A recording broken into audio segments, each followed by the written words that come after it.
estamos, irmãos, vendo sobre os 7 Cs da história, os 7 marcos da história da humanidade, na visão do Criador, daquele que não mente, daquele que tem controle sobre a história da humanidade. E Deus, no plano gracioso dele, já sabia e já preparou para que nós tivéssemos esse último C, que eu posso dizer aqui. Nós colocamos com letra C para facilitar a nossa memória, na verdade. Os hebreus sempre rimavam as coisas no livro dos Salmos, por exemplo, rimavam, usavam o alfabeto, acróstico, para que pudéssemos memorizar as coisas, as verdades de Deus.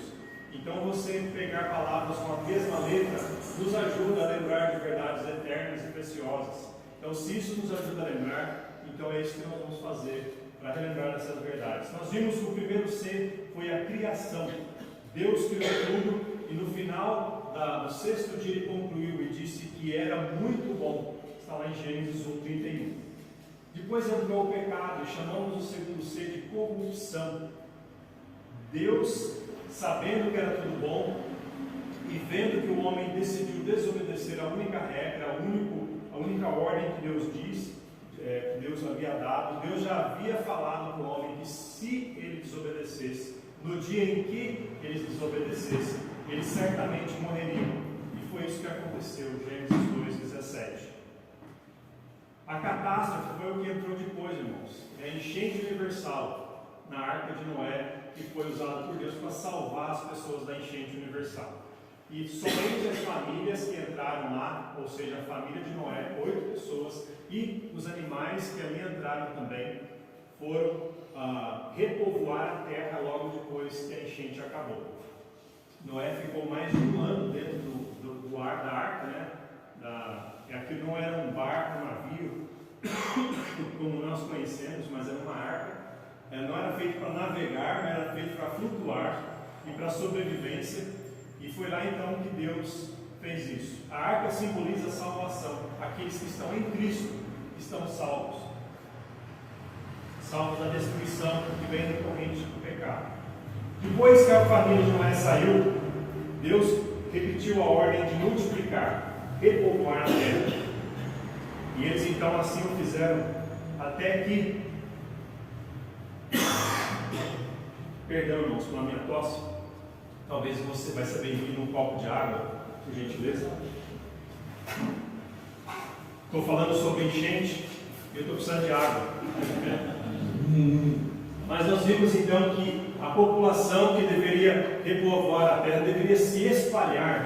Deus repetiu a ordem do povo se espalhar e encher a terra. Só que o povo rebelde, novamente, pecadores, decidiram ficar num local e construir uma torre para alcançar os céus.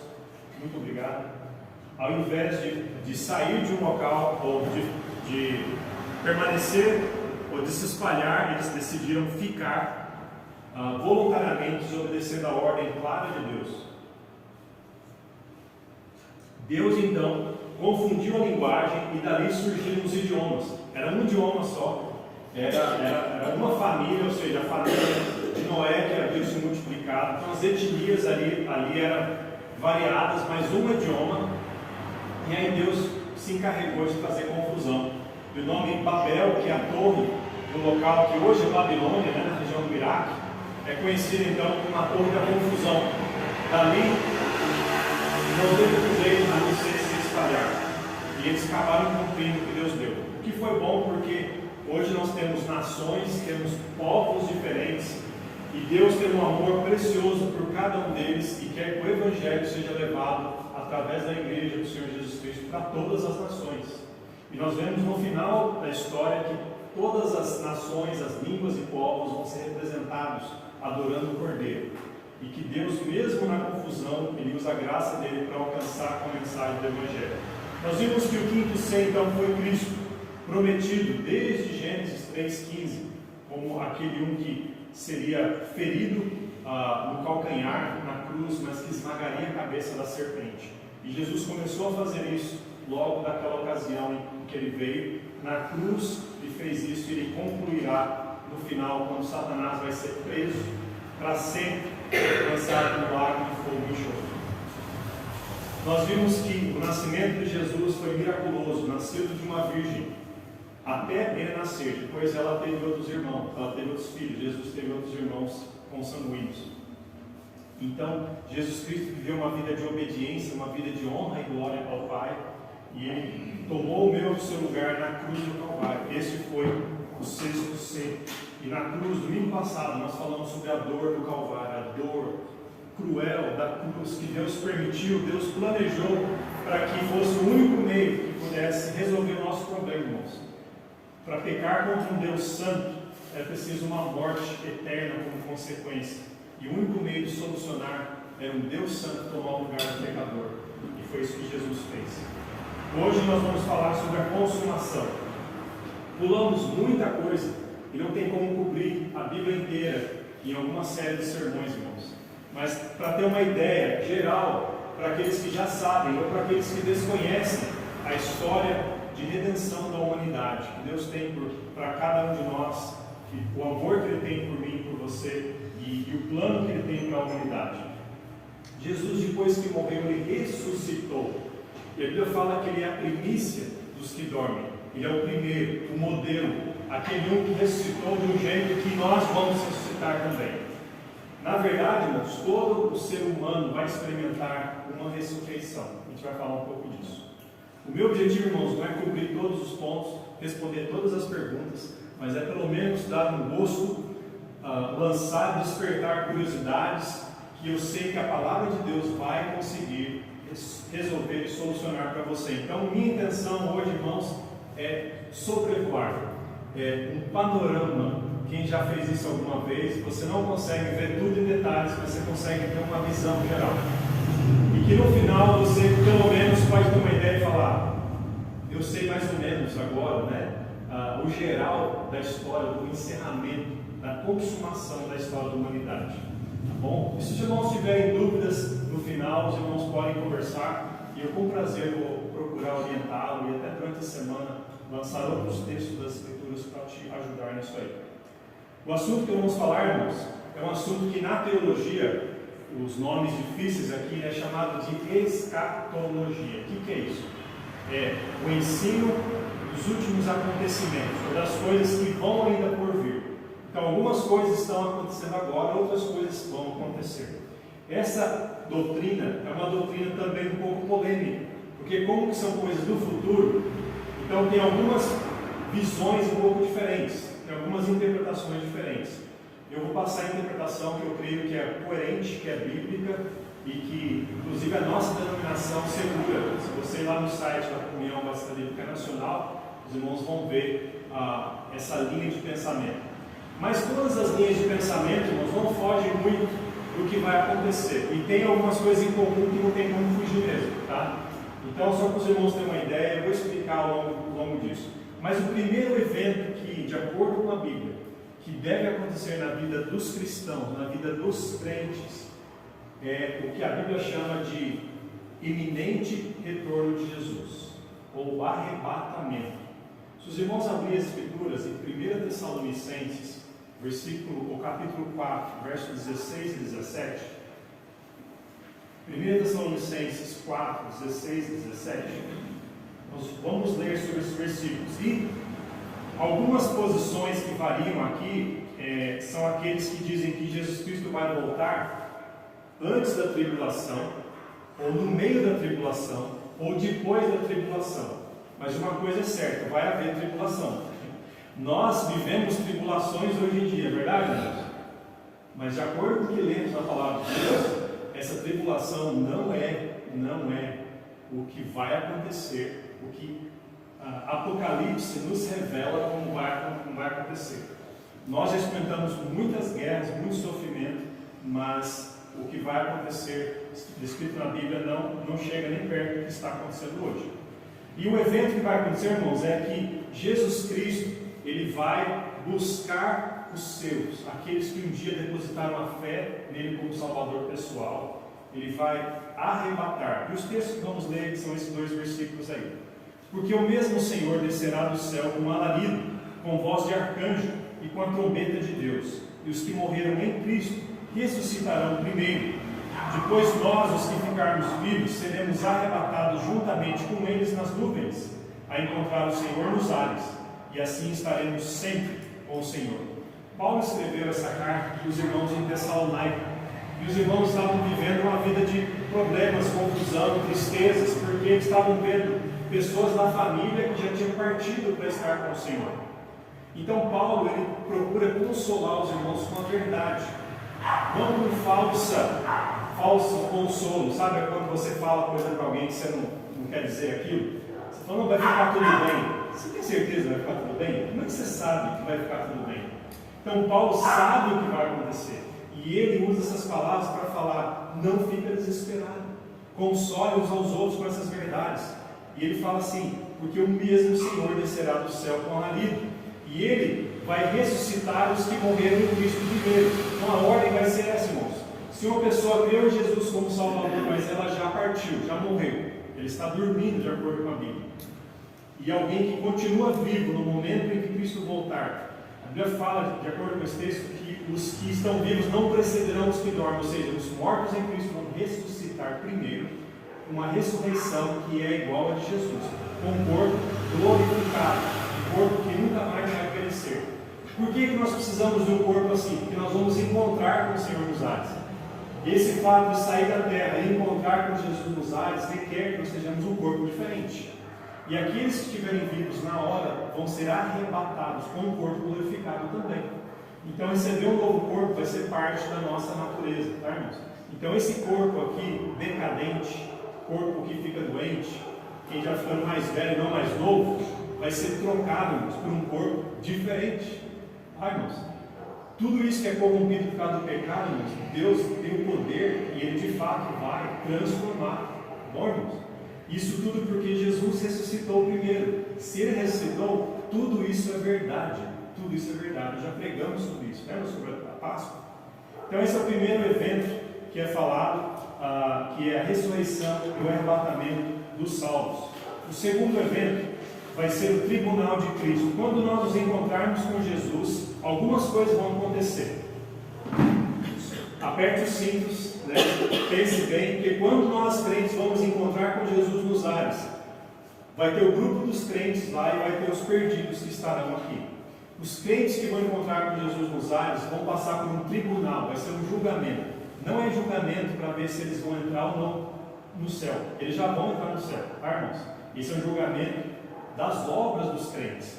Por que, irmãos, vamos ser julgados? Porque Deus disse que Ele galardoa aquilo que nós fazemos no nome dEle.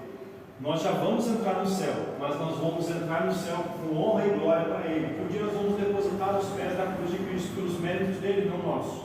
Mas Deus tem a maneira dEle de galardoar. 2 Coríntios 5,10 diz: porque todos devemos comparecer ante o tribunal de Cristo, para que cada um receba segundo o que tiver feito por meio do corpo, ou bem ou mal. Esse tribunal de Cristo é o tribunal dos crentes, tá, irmãos? 1 Coríntios 3, 11 a 15 diz: porque ninguém pode pôr outro fundamento além do que já está posto, qual é Jesus Cristo. E eu vou pular aqui para o verso 13, tá? A obra de cada um se manifestará, na verdade, o dia a declarará, porque pelo fogo será descoberto, e o fogo provará qual seja a obra de cada um. Se a obra que alguém edificou nessa parte permanecer, esse receberá galardão. Se a obra de alguém se queimar, sofrerá detrimento, mas o tal será salvo, todavia como pelo fogo. Que fogo que é esse, irmãos? Não é o fogo do inferno, tá, irmãos? É uma forma de dizer que Deus vai provar as intenções e as nossas obras, para ver o real valor, se o que fizemos foi para Cristo ou se fizemos para receber glória pessoal. Por isso, irmãos, que devemos ter um ensino equilibrado sobre as obras. Por causa daquele versículo, Efésios 2, 8 a 10, 8 e 9, muitos crentes falam: tá bom, nós não devemos fazer obras para ser salvos. É verdade, é isso que a Bíblia fala, irmãos. O que diz lá? Efésios 2, 8 e 9. O crente nunca deve fazer obras para ir para o céu. Cristo já fez a obra perfeita, amém, irmãos? Não precisa fazer nada, ele já fez tudo. Mas as obras servem para alguma coisa. Para os crentes, não, depois que você é crente, não para virar crente, tá? Efésios 2, 8 e 9. Porque pela graça sois salvos por meio da fé. Isso não vem de vós, é dom de Deus. É tudo com Deus, irmãos. Não vem de obras para que ninguém se glorie, exatamente para que ninguém fique orgulhoso. Agora vem o versículo que muita gente pula, né? Porque somos feitura sua, criados em Cristo Jesus para as boas obras. Então, onde que entra as obras? Para o descrente? Não, o descrente não faz boa obra. A boa obra, a obra que o descrente faz é de imundícia. Mas aquele que nasceu de novo, que foi pago, comprado, lavado com o sangue do Cordeiro, ele consegue fazer boas obras com a intenção certa, com o motivo certo. Por quê? Porque Cristo vive nele. Cristo age através dele, irmãos, as quais Deus preparou para que andássemos nelas. Então as obras foram preparadas por Deus para mim e para você. Tá bom? É como se fosse ferramenta, armadura que Deus preparou para mim, que cabe certinho na minha mão. É isso que devemos fazer, irmãos. Porque as obras que fazemos trazem glória e honra a Deus. Então você simplesmente ganhar um passaporte para ir para o céu e não fazer nada, ficar esperando o dia de morrer, isso é uma vida que não traz honra e glória a Deus. Você deve crer em Jesus como Salvador na obra dele, mas aí você vive servindo a Deus em obediência e pregando o Evangelho, você já vai para o céu. Mas eu quero falar de Cristo, eu quero honrar o meu Deus, porque esse tribunal de Cristo vai provar realmente essas obras, irmãos.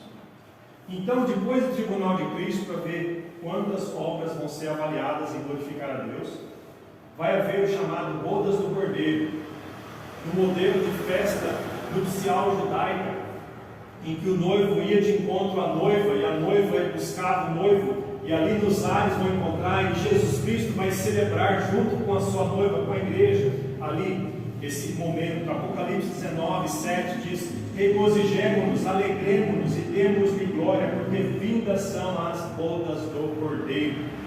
E já sua noiva se aprontou, foi-lhe dado que se vestisse de linho fino, puro, resplandecente, porque o linho fino são as justiças dos santos. E diz: escreve, bem-aventurados aqueles que são chamados à ceia das bodas do Cordeiro. E diz-me: estas são verdadeiras as palavras de Deus. Está vendo o que está acontecendo lá no céu? Só que enquanto isso, lá no céu, no período que os salvos vão estar lá celebrando, vai haver aqui na terra um período chamado tribulação, irmãos, ou grande tribulação. Mateus 24, 21. Para poupar a minha voz, eu pediria a gentileza daqueles que puderem fazer essa leitura para mim. Mateus 24, 21. Pedi para o irmão Assis fazer essa leitura, e depois eu vou pedir para o Israel fazer Apocalipse 3, 10. Porque haverá então grande aflição, como nunca houve desde o princípio do mundo até agora, nem tão pouco há de haver. Mateus 24 vai dar detalhes a respeito desse período de sofrimento, irmãos. Grande aflição, grande tribulação que vai haver. E observou bem os detalhes dessa aflição, irmãos? Como nunca houve desde o princípio do mundo. E olha que nós já vimos muito sofrimento aqui, né, irmãos? Vimos uma enchente universal. Alguém já passou por uma enchente universal? Não, eu já passei por enchente no aterrado, que não é universal, mas é o suficiente para te atolar. E eu falava: nunca mais quero passar por isso. E estamos no aterrado até hoje, meus pais moram lá, né? Só que na parte mais alta, né? Onde os sapos conseguem nadar. E a gente sofre, irmão, na vida, aqui e ali, a gente acostuma e fala: ah, mas a gente consegue sobreviver. Nós passamos, irmãos, pela peste bubônica, peste negra, pela Covid, que comparado às outras pestes, é quase nada, né, irmãos? Lembra naquela época? Ninguém se comunicava, não tinha como se informar, as pessoas morriam a balde. E como você sabia? Coisas que passaram. A Primeira Guerra Mundial, a Segunda Guerra Mundial, irmãos, quanta guerra, quanta morte na nossa humanidade. Mas aqui fala: nunca houve, desde o princípio do mundo até agora. Jesus está falando daquele momento ali. E nem tampouco há de haver. A grande tribulação, irmãos, não é um momento difícil, é um momento horrível, horrível, que o próprio Deus em Cristo descreve como algo que nunca houve. Se é assim, irmãos, devemos entender que é sério o negócio, tá? E que nada do que nós passamos agora se compara com esse momento. As descrições, irmãos, são muito difíceis de entender. A gente ouve sobre terremotos aqui e ali, um bairro, uma cidadezinha. Diz a Bíblia que as cidades das nações tremerão. Sabe o que é isso? Né? Não é um lugar, uma região que está tremendo. É inteiro, o mundo inteiro vão ter cidades tremendo, chacoalhando. Vai acabar parte do mundo, vai ter catástrofes, vai ter estrelas caindo do céu e tudo mais. Tudo isso vai acontecer num período de tempo chamado de 7 anos. E a profecia de Daniel, do Velho Testamento, sempre se cumpre. Todas as profecias da Bíblia se cumprem. Daniel ele fala muito categoricamente que a 7ª semana de Daniel, esse período aqui, e dado em detalhes, se os irmãos olhar lá em cima, em Daniel 9 e em Apocalipse 11, vai falar. Daniel 9 diz: e ele firmará aliança com muitos por 1 semana. Está falando do anticristo, tá? Que vai ser revelado durante a tribulação. E na metade da semana fará cessar o sacrifício e a oblação. O anticristo, é muita coisa para falar, irmão, não dá tempo aqui no mensagem. O anticristo ele vai vir, ele vai enganar, vai causar paz entre Israel e os árabes. O que ninguém conseguiu até hoje ele vai conseguir. Só que essa paz falsa vai acabar na metade, 3 anos e meio. Depois ele vai se revelar. O sacrifício que os judeus podiam fazer lá no templo não podem mais. Ele vai tomar o lugar do adorado, ele vai sentar no templo de Jerusalém, e vai acabar com esse acordo de paz e vai realmente mostrar as garras dele. Né?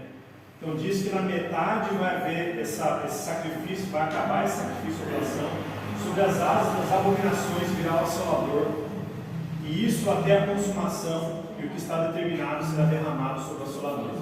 Então, de acordo com Daniel, vai ser esse período de 3 anos e meio. Apocalipse, Israel, pode ler para nós, Apocalipse 11, 2 e 3. Desculpa, Apocalipse 3, 10, Israel. Está ali na tela. Pode voltar. Como guardaste a palavra da minha paciência, também eu te guardarei da hora da tentação que há de vir sobre todo mundo, para tentar os que habitam na terra. Alguns que estudam esse assunto podem falar que a igreja vai passar pela tribulação. Nós cremos que nós não vamos passar. Isso não vai mudar, irmãos, a nossa salvação de forma alguma, tá? Deus pode guardar, Deus pode nos manter até lá. Eu creio que Deus vai nos tirar com base em alguns textos bíblicos. Esse é um deles. Como guardaste a palavra da minha paciência, também eu te guardarei na hora da tentação que há de vir sobre todo mundo, para tentar os que habitam na terra. O objetivo da tribulação é julgar o mundo, irmãos, não a igreja. Tá? A igreja vai ser passada pelo tribunal de Cristo. Não há objetivo de julgar a igreja. Tá? Mas é julgar o mundo que tem rejeitado o Messias até então. E Apocalipse 11, 2 diz: e deixa o átrio que está fora do templo, e não o meças, porque foi dado às nações, e pisarão a cidade santa por 42 meses. E darei poder às minhas 2 testemunhas, e profetizarão por 1260 dias, vestidas de saco. Então, somando todos esses números, dá 3 anos e meio. Tá bom? A metade da tribulação vai ser falsa paz, a outra metade é grande tribulação mesmo. Tá? Então, enquanto os crentes estão nas bodas do Cordeiro, o mundo está aqui na tribulação. E aí vai haver no final da tribulação a vinda, ou a segunda vinda de Cristo. Tá bom, irmãos? Para não confundir o que é segunda vinda. A primeira foi quando Jesus nasceu de Maria. A segunda é quando ele pisa aqui na terra de novo. Porque o arrebatamento ele não pisa. Ele pega nos ares a igreja e tem a boda dos cordeiros, o julgamento do trono do tribunal de Cristo. Agora Jesus vai pisar na terra, que é a segunda vinda. Apocalipse 19, 11 diz: e viu o céu aberto, eis um cavalo branco, que estava sentado sobre ele, chama-se Fiel e Verdadeiro, e julga e peleja com justiça. E no manto da sua coroa, verso 16, tem escrito este nome: Rei dos Reis, Senhor dos Senhores.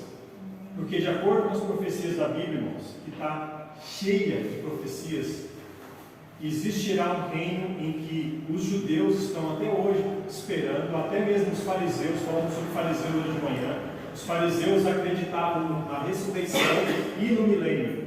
no reino do Messias. Estavam aguardando desde tempos passados, irmãos. E eles conheciam a Bíblia melhor que todos nós aqui, o Velho Testamento. E eles sabiam que isso vai se cumprir, e vai se cumprir no tempo certo. É exatamente aqui, quando Jesus voltará, vai pisar nessa terra, e não só pisar, ele vai colocar ordem, irmãos. Vai colocar ordem, porque ele criou todas as coisas, o povo rejeitou Jesus, crucificou Jesus, agora ele vem como o Rei dos Reis para reinar durante um tempo aqui, que a Bíblia escreve como 1000 anos. Só que vai acontecer muita coisa nesse período. Antes de Jesus Cristo pisar aqui, vai haver uma batalha chamada Batalha de Armagedon. De uma vez estão cansados com tanta informação? Vai haver uma batalha no finalzinho da tribulação, chamada Batalha do Armagedon. E a referência bíblica que fala um pouco disso, Apocalipse 19. Apocalipse 19. Coloquei tudo ali para os irmãos, tá? Quem quiser acompanhar. Versículo 17 em diante. Só que nós vamos ler 19 em diante. E vi a besta e os reis da terra, os seus exércitos, reunidos para fazerem guerra àquele que estava sentado sobre o cavalo e o seu exército. Dá para ver, irmãos? Do mesmo jeito que nós temos a Trindade divina, que é o Pai, Filho e Espírito Santo, Satanás quer imitar. Então, Satanás tem a besta e o falso profeta, tá? Que vão estar aqui durante o período da tribulação.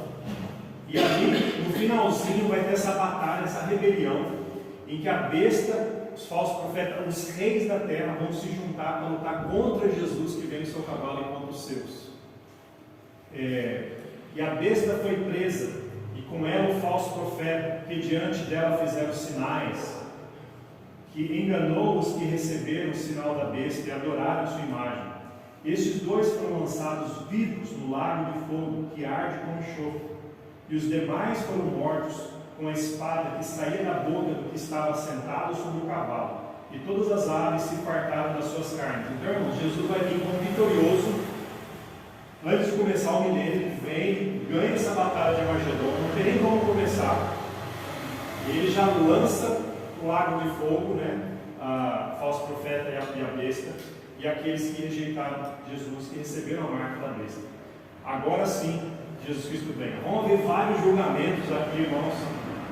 A gente não vai ficar falando sobre isso, vai ver o julgamento das nações, o julgamento de Israel, durante o que eles fizeram com aqueles que, com o Messias, né, com a rejeição do Messias, e aqueles que não creram em Jesus, aqueles que rejeitaram a oferta de Deus, vão ser lançados no lago de fogo, de acordo com as Escrituras. Aí sim entra o reino milenar, reino de 1000 anos. Alguns dizem que esse reino não vai existir, que nós já estamos vivendo. Agora, uma coisa, irmão, se nós estamos vivendo o reino do milênio descrito aqui, alguma coisa está errada. Ou a Bíblia mentiu para a gente, porque o que vai acontecer de acordo com a profecia sobre o milênio, eu nunca vi acontecer na história da humanidade. E uma das razões por que vai acontecer é porque Jesus vai estar encabeçando, ele vai estar no trono, ele vai estar mandando aqui, irmãos. Por que Jesus tem que fazer isso? Ele é dono de tudo, ele criou tudo, não é verdade, irmãos? E ele quer fazer isso, e as profecias apontam para isso. Apocalipse 26. Apocalipse 26. Vou pedir então para Tyler, bem mais alto, por gentileza. Bem-aventurado e santo aquele que tem parte na primeira ressurreição. Sobre estes não tem poder a segunda morte, mas serão sacerdotes de Deus e de Cristo, que reinarão com ele 1000 anos. Muito bem. Então a primeira ressurreição é aquela ressurreição dos salvos. Bem-aventurado aqueles que são ressurretos, que vão ter parte nessa primeira ressurreição e vão reinar com Cristo por 1000 anos. Então nós temos, irmãos, o privilégio de fazer parte do reinado com o nosso Salvador, Jesus Cristo. Como que vai ser esse reino milenar? Nós temos algumas características bíblicas sobre isso. Vai ser um reino universal, não vai acontecer só em um lugar da face da terra, vai ser no mundo inteiro, mas a sede vai ser em Jerusalém. Tá? Vai ser um momento de paz como o mundo nunca experimentou até hoje. Só antes do pecado teve paz como essa, mas foi lá no Jardim do Éden, né? E aqui na terra, não estou falando no céu ainda, tá, irmãos? Estou falando aqui na terra, nunca houve paz como vai haver durante esse tempo. Isaías 2,4 fala muito disso. Isaías 11 fala disso. Isaías 35, Apocalipse 19 e outras passagens das Escrituras. Mas 2,4 diz: uma nação não levantará espada contra outra nação, nem aprenderão mais a guerrear. Você imaginou, irmãos? Nações que não guerreiam entre elas. A gente viveu épocas entre guerras aqui, né? Quem daqui serviu o exército? Uma das coisas que o exército faz é te deixar preparado para uma guerra.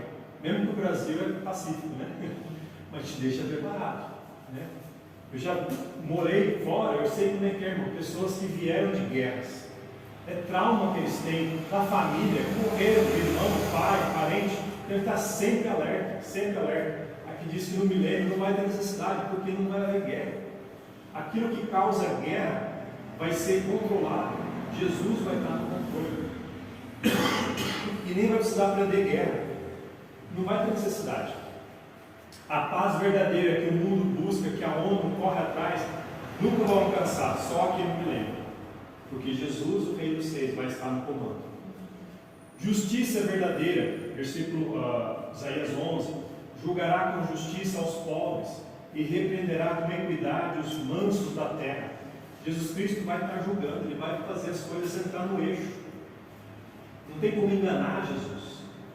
Não tem como. Salomão foi um rei mais justo que houve, mais sábio, mas não é nada perto de Jesus Cristo. Que Ele não somente perscruta os corações, mas Ele controla as pessoas e as más intenções que as pessoas vão ter dado. Vai haver pecado? Bom, vai haver pecado ainda naquela época, mas Jesus Cristo vai estar reinando no inferno. Haverá prosperidade, irmãos. Isaías 35 diz que o deserto e o lugar solitário se alegrarão disso, abundantemente florescerá. Não vai haver lugar porque não vai ter produção. Hoje em dia Israel é um exemplo de tecnologia para agropecuários, consegue cultivar coisa da terra seca.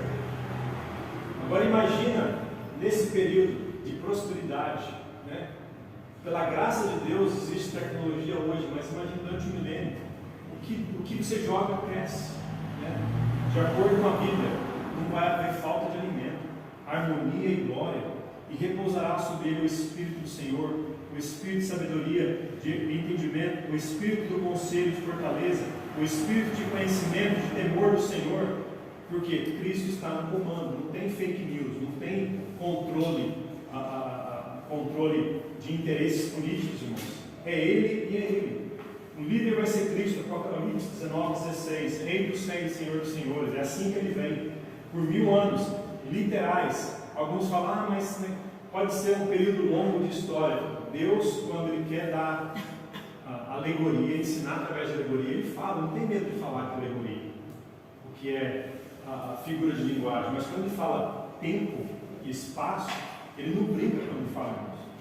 Ele falou que criou o mundo em 6 dias, não falou? No 7º descansou. Por que Deus vai imitar? Vai fingir que um dia vale 1000 e ao contrário? Por que Deus vai fingir sobre a idade? Ele fala que 1000 anos. Diz a Bíblia nos textos que pessoas que morrem com que idade que fala que vão morrer jovens ainda, né, no período, ou seja, vai ser um momento de longevidade. E a Bíblia tem muito a falar sobre isso, mas esse não é o nosso objetivo, irmãos, cobrir todos os pontos. Só para falar que o reino milenar é real. Só que, irmãos, na hora que o reino milenar começa, vão acontecer algumas coisas. Satanás, o inimigo das nossas almas, lembra que ele não foi lançado num lago de fogo e enxofre ainda. Quem foi lançado foi a besta e o anticristo. Satanás ainda está disponível, só que ele vai ser preso. Apocalipse 21, versículo 2, quer dizer, ele prendeu o dragão, a antiga serpente, que é o diabo e Satanás, amarrou por 1000 anos, de novo a palavra 1000 anos, tá? E lançou no abismo, e ali o encerrou, e pôs selo sobre ele, para que não mais engane as nações, até que os 1000 anos se acabem. Depois disso, importa que seja solto por um pouco de tempo. No finalzinho dos 1000 anos, Satanás vai ser solto. Para quê, irmãos? Para enganar os habitantes da terra, porque lembra que o pecado ainda existe. O pecado não é o céu, irmãos, é aqui na terra, tá? Esse milênio não é lá no céu, é na terra. Por isso é possível pecar. Tá? Porque eu falo que no céu não vai ser possível pecar. Então é possível pecar e Satanás vai conseguir enganar muita gente. Aí no final do milênio, tá bom? Versículos 7 a 10 vai falar: acabando-se os 1000 anos, Satanás será solto da sua prisão e sairá a enganar as nações que estão sobre os 4 cantos da terra, Gog e Magog, cujo número é como a areia do mar, para ajuntar em batalha. E subiram sobre a largura da terra e cercaram o arraial dos santos e a cidade amada, e de Deus desceu fogo do céu e os devorou. E o diabo que os enganava foi lançado no lago de fogo e enxofre, onde estão a besta e o falso profeta. De dia e de noite serão atormentados para todo sempre. Deu para ver, irmão? Outro plano frustrado, outra guerra que o nosso inimigo quer montar contra Jesus e os seus. Aqui diz que nem vão começar, Satanás vai arregimentar, vai enganar todo mundo pronto. Jesus chega lá e acabou. Satanás vai para o seu lugar, o lago de fogo e enxofre. Aqui dá para entender, irmãos, o porquê que a profecia de Gênesis 3,15 se cumpre completamente. Aqui, né?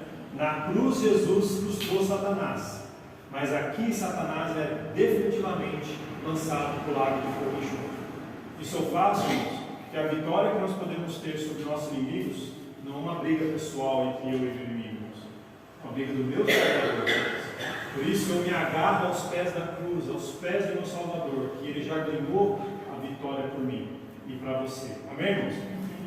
Devemos viver essa vida de humildade, dependência, respeito aos nossos inimigos, mas acima de tudo vitoriosos, irmãos, com base na verdade, não em falsas ilusões e teologias. O reino milenar é isso, irmãos. Aí vai haver o último, o definitivo julgamento, chamado Grande Trono Branco. Já ouviu falar desse julgamento? Esse julgamento não é para crentes, tá, irmãos? Julgamento crente nós já falamos, Tribunal de Cristo, com as nossas obras. Nós já vamos para o céu, só vamos provar as obras para recebermos galardões e rendermos aos pés de Cristo um dia. Agora, irmãos, é todas as pessoas que não são crentes, do começo da criação até o final, vão passar por um julgamento. Esse é o dia D, irmãos. Apocalipse 20, 11. E vi um grande trono branco, e o que estava sentado sobre ele, de cuja presença fugiu a terra e o céu, e não se achou lugar para eles. Vi os mortos, pequenos e grandes, que estavam diante de Deus, e abriram-se os livros. Abriu-se outro livro, que é o da vida, e os mortos foram julgados pelas coisas que estavam escritas nos livros, segundo as suas obras. E deu o mar os mortos que nele havia, e a morte e o inferno deram os mortos que neles havia, e foram julgados cada um segundo as suas obras. A morte e o inferno foram lançados no lago de fogo. Esta é a segunda morte. Aquele que não foi achado escrito no livro da vida foi lançado no lago de fogo. Tem muita coisa, talvez muitas perguntas a serem feitas aqui, irmãos. Mas uma coisa é, mas aqui não está falando do inferno, pastor? Sim, o inferno é o lugar onde os descrentes vão. Se eles não aceitam Jesus, eles morrem, continuam indo, destinados ao inferno.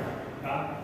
Mas aqui diz que é temporário o inferno, como é descrito na Bíblia, porque o lugar definitivo é o lago de fogo e enxofre, que é onde Satanás, a besta e o falso profeta foram lançados. Por isso, irmãos, devemos entender que o julgamento de Deus é seríssimo. E é por isso que nós devemos evangelizar, por isso que nós devemos levar a sério, irmãos, cumprir a vontade de Deus em nossas vidas. Porque enquanto a gente fica alegre que escapou da condenação, as pessoas estão indo direto para o inferno, que vai ser lançado no lago de fogo. Aqui nos ensina de muita coisa preciosa, mas o grande trono branco revela, irmãos, que ninguém vai passar desapercebido diante de Deus. Ninguém. Aqui nessa terra, diante do Tribunal de Justiça Humana, é possível passar em branco. É possível pagar um dinheirinho, né, e burlar o sistema de justiça humana, mas o justo juiz não tem como burlar. Tá? Ele vai fazer isso com base na rejeição da obra perfeita que ele entregou por nós na cruz. Depois disso, irmãos, grande trono branco, depois que se passaram todos esses eventos, lembra? Vamos tentar lembrar o que aconteceu? O que vai acontecer? A primeira coisa, de acordo com o que eu falei aqui, escatologia bíblica: arrebatamento, ressurreição e arrebatamento. Enquanto estamos lá, nós estamos tendo a boda do Cordeiro, tribunal de Cristo, e aqui na terra vai haver a grande tribulação.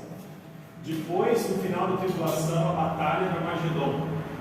E aí Cristo vem, pisa na terra, começa o milênio. Satanás vai ser preso no começo, solto no final. Depois, a batalha final ali do Armagedon, que é isso que eu falei? Do Gog e Magog, nem vai começar, já vão ser lançados no inferno, vai haver o grande trono branco, o julgamento do grande trono branco, e aí vai entrar os novo céu e nova terra. Essa é a conclusão do nosso estudo. É muito assunto. A palavra de Deus nos é rica, podemos ficar aqui o ano inteiro falando sobre cada um desses assuntos, ou falando de todos esses assuntos, e deleitando em cada parte, mas o tempo não nos permite. Mas eu gostaria que você finalizasse com gratidão pelo que Jesus Cristo foi nos preparar. Tudo isso, irmãos, foi para resolver o problema que um dia nós começamos. Deus nos criou e disse: era muito bom. Nós pecamos, e por causa do pecado, desde aquela época, nós lidamos com as consequências. Em Cristo nós podemos ter a solução, a salvação. E é isso que Jesus foi nos preparar. Lembra que Jesus Cristo falou: eu vou preparar-vos lugar. Se não fosse assim, não vos teria dito. Se refere a tudo isso aqui, irmãos. Coisas que nem palavras conseguem descrever. A criação que vamos ter, que Deus nos prepara, é muito melhor do que essa beleza que temos aqui. Que já é bonito, né? Mesmo com a queda, não é verdade? Dá para perceber, irmãos, o amor e a graça de Deus. Final, então, novo céu e nova terra, em Apocalipse 21, gostaria de ler com os irmãos aqui. E vi um novo céu, uma nova terra, porque já o primeiro céu e a primeira terra passaram, e o mar já não existe. E eu, João, vi a cidade, a santa cidade, a nova Jerusalém, que de Deus descia do céu, preparada como uma esposa adornada para o seu marido. E ouvi uma grande voz do céu que dizia: eis aqui o tabernáculo de Deus está com os homens, pois com ele habitará, e eles serão o seu povo, e o mesmo Deus estará com eles e será o seu Deus. E Deus limpará de seus olhos toda a lágrima, e não haverá mais morte, nem pranto, nem clamor, nem dor, porque já as primeiras coisas já são passadas.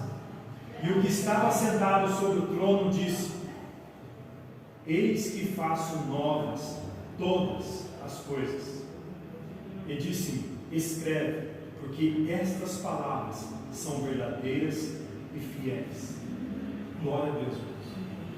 Quando a gente fala em alguém, crê em Jesus como Salvador, a gente não quer passar uma visão egoísta para as pessoas. Ah, você quer morar no céu? Aceita Jesus. É muito mais que isso, irmãos. Nós podemos ter bênçãos no céu e devemos desfrutar dessas bênçãos, tá bom, irmãos? Não é pecado você desfrutar das bênçãos que Deus foi preparar para você. As ruas de ouro, né? Todas aquelas belezas que são descritas em figuras humanas, para a gente poder entender um pouquinho, né, que João coloca. A gente não pode ter consciência de culpa e falar: ah, mas eu não quero, né? Eu particularmente estou mais preocupado em ver Jesus, tá? Mas tudo que Deus preparou para nós foi o melhor e vai ser o melhor.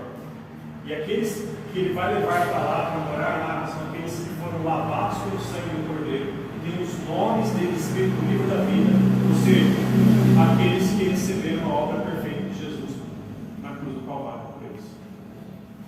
E Jesus Cristo disse: nada do que nós conhecemos se compara com isso aqui. Nada, nada, nada, nada. Eu não consigo descrever para você nem o que João tentou descrever. João colocou na melhor linguagem que podia ser expressa, inspirado por Deus, diz que vai ser melhor. Eis que faço novas todas as coisas. Você está preparado? Se você já creu em Jesus como Salvador, você está preparado. Se você nunca se arrependeu dos pecados, os pecados que levaram Jesus a morrer na cruz, e nunca pediu perdão e recebeu a obra perfeita de Jesus para você, o seu nome não está no livro da vida. Eu lamento te dizer isso. Não é vir na igreja que vai te levar para o céu, não é você ser membro de uma igreja, de fazer boas obras, isso não vai te levar para o céu. Você precisa se arrepender e receber a obra de Jesus por você. Aí o seu nome vai estar no livro da vida. Aí sim você pode fazer boas obras. Aí sim vale a pena fazer boas obras, porque você vai ter galardões que Ele vai te dar e você vai render aos pés de Cristo, porque Ele merece, não é verdade, irmãos? Nada que eu faça porque eu mereço, irmãos. Se Deus me deu um talento, glória a Ele, não a mim. Se Deus te deu a habilidade de falar, de ter misericórdia, de ter recursos para ajudar os outros, glória para Ele. Ele te deu a vida, Ele te deu dons espirituais. Fala do amor de Cristo para as pessoas, para que as pessoas experimentem esse lugar maravilhoso que Ele tem preparado, irmãos. Encerrando aqui para fechar o nosso estudo. Algumas perguntas aqui. Você compreende que a criação de Deus foi muito boa, até que entrou o pecado? Eu creio que você compreende isso. Você compreende que só Deus tem a solução para o pecado e essa morte eterna? Então, se você já crê em Cristo, é porque você compreende isso.